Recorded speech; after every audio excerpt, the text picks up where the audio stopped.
Since the murder of George Floyd, a national movement has begun to question the historical context and racist origins of policing in America.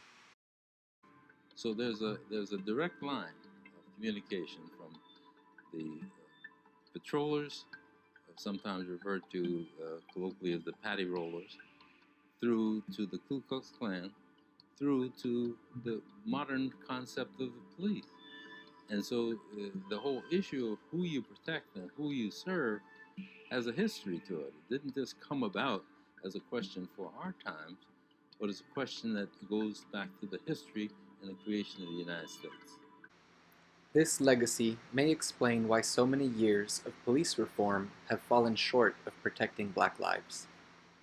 These are historical problems that go back to slavery. If we think that we do a week of de-escalation training or a week of anti-bias training and we're going to solve all the problems, we're totally fooling ourselves. At least 69% of departments who responded to our survey told us they have racial bias training, including Minneapolis police. They said they've been teaching bias training since 2015 and de-escalation training since before 2005. Will it change how you do your job? No. Why not? I don't think I was doing it incorrectly to begin with. Black men are still more likely to die in police custody than their white counterparts. People are rightfully skeptical right now.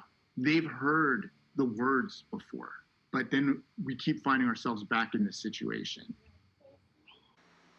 This may be why activists and city officials are starting to reimagine their approach to community safety. We are here today to begin the process of ending the Minneapolis Police Department and creating new transformative model for cultivating safety in Minneapolis. We recognize that we don't have all the answers to what a police-free future looks like, but we know that the community does. We are committing to engaging with every willing community member in Minneapolis over the next year to identify what safety looks like for you. Similarly, school districts throughout the country are also moving toward alternatives to police. Districts in Minneapolis, Portland, Phoenix, Arizona, and Denver have all taken steps to cancel contracts with city police.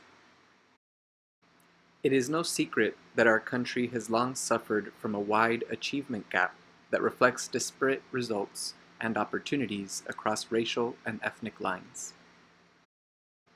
But I wonder, can defunding police and investing in alternatives help to close the academic achievement gap that has harmed Black youth for so long? Scholars have long warned us about how teacher bias can influence achievement gaps. There's been lots of examples in popular in the country in recent weeks about how we tend to think of certain groups as being more physically threatening or more likely to be criminal and all that. But that kind of subtle process happens not just outside of schools, but also in schools. And so the kind of performance expectations that result from this mean that some kids are constantly getting little reminders, little pushes, get your homework in, you didn't do well on that last exam, whereas other kids are not getting that kind of feedback or getting very contrary feedback, getting in trouble more, having more surveillance, having more feedback that what they're doing is breaking rules, that sort of thing. And those sort of things add up over time in lots of complicated ways. Now, bias in teachers is bad, but bias in armed police officers can be dangerous and traumatic. The first time I was randomly searched, I was 11 years old. Literally, like a couple of months ago, did I figure out that this was not normal. I thought that this random searches happen in all schools in the United States. The police officer was waiting for us. He said, "Get in line, take everything out of your backpack." And only 4% of schools in the United States get random searched, and it's with schools with mainly students of color. It made me feel guilty like a criminal because they found lotion and markers and took it away from us. Which is basically subliminally telling us that we are criminals. There are more police in our schools than actually college counselors. I'm not getting that you want me to learn. I'm getting that you want me to be a criminal. So how did we get to a place where so many young people are more likely to run into a police officer on their school campus than a counselor. But what's ironic about those school shootings, which gave birth and advent to the zero tolerance policies, is that most of those shootings occurred in suburban communities. But the most punitive discipline is being carried out right now in urban areas for the most part. And in the name of discipline and safety, we're seeing schools converted into prison-like facilities. We've got to recognize that the disparities in achievement mirror the disparities in discipline. Unlike many other districts, LAUSD does not contract with city police. Instead, LAUSD manages the largest school police department in the country with a budget of $70 million per year.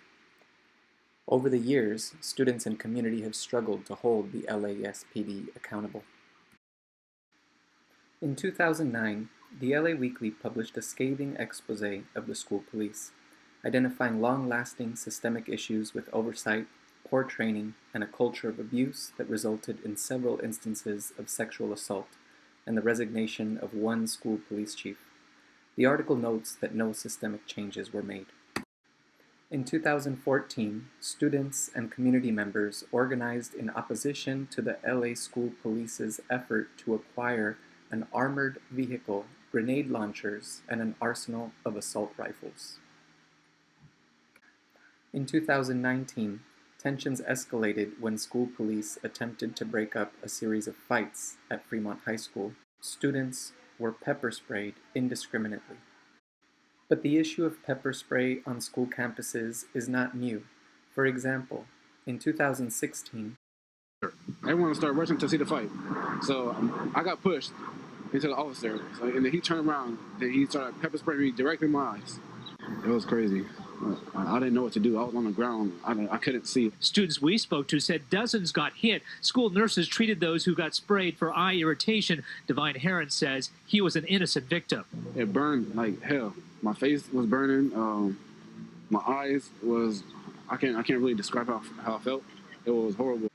Students Deserve is a nationally recognized group of youth who have made history by ending random searches in LAUSD. They have been featured in Vogue magazine and a documentary on BET. This year, Students Deserve announced their new campaign to end the use of pepper spray on school campuses. Now that a national movement to defund police is spreading throughout the country, Students Deserve is aiming higher. They are now calling on LAUSD to defund its school police department and redirect that money into support for Black youth. They are highlighting the fact that Black students are only 8% of LAUSD, but 25% of the arrests made by school police. They also point out that 1 in 4 arrests made by LA school police are of elementary and middle school students. These are children between the ages of 15 to 13 years old.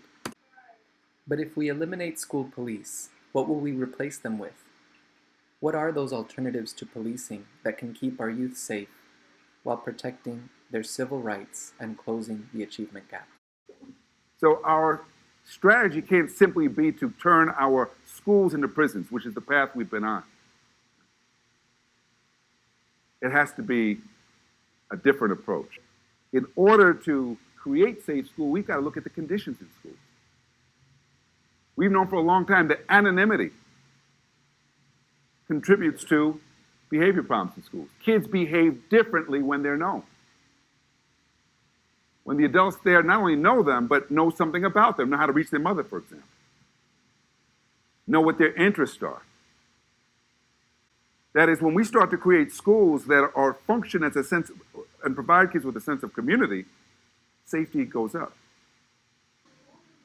What more do you need us to say? We're out here protesting. And we're tired. But we're going to keep going because we don't stop. We're never going to stop until police are done because they didn't always exist. There are alternatives to school police and police in the world. There are community members that are willing to be safety personnel. So let's do it. Let's defund the police. Let's see those things live again so we can live in freedom. So we can be free. So again, Students deserve that $70 million funded into school police to be completely redirected into serving black youth in our public schools. As the first step in their campaign, students are collecting data about how their peers relate to school police and what they think would be sustainable alternatives. If you are a current or recent graduate of LAUSD, log on to the survey and make your voice heard.